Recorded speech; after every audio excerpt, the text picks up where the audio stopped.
table teaspoon na paminta.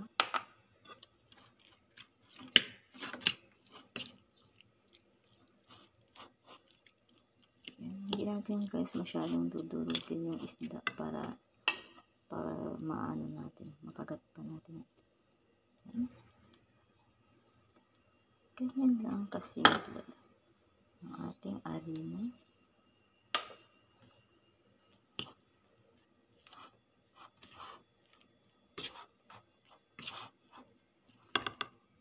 Kung mayroon kayo guys dahon ng sibuyas, masarap yung dahon ng sibuyas. Kasi lang wala akong dahon ng sibuyas.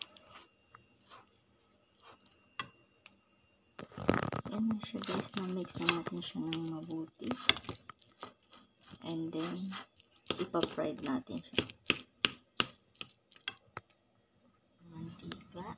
Hindi din masyadong marami yung yung oil natin. Tamang-tama lang. Tapos, ilalagay natin yung ating tuna natin.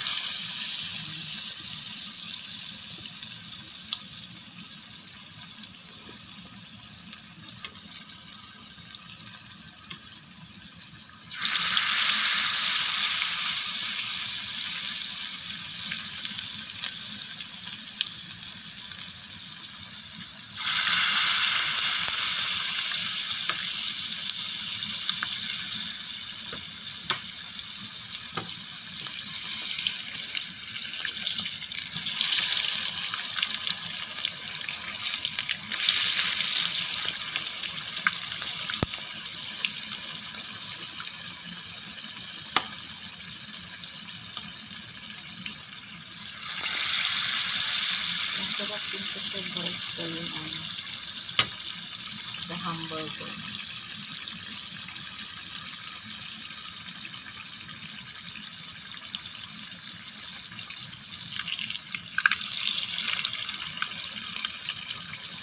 Ang bango.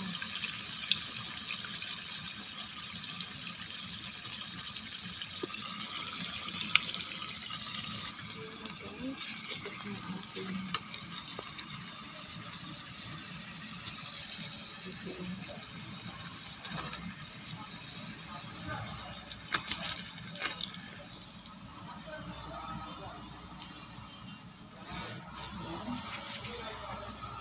nakagawa tayo ng 4, 7, 10 pieces.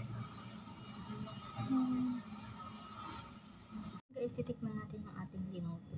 Ito na siya.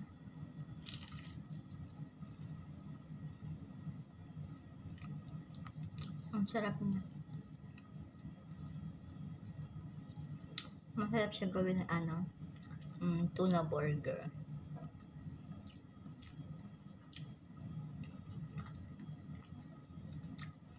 Masarap din sausaw sa suka na may bawang at chili.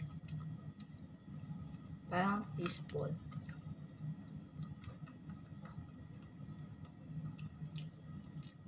Sarap din. Kapag nagmamadali kayo, 10 minutes lang maluto nyo na ito. May 10 pieces. 10 pieces na magawa sa isang tuna na lata. Kasya ng 5 tao. Kakain. Dalawa-dalawa. Diba? Pero kung mura yung tuna na press sa inyong, mas maganda yung press na tuna. Yung medyo lang, mas mura siya kaysa sa dilata. Sarap guys.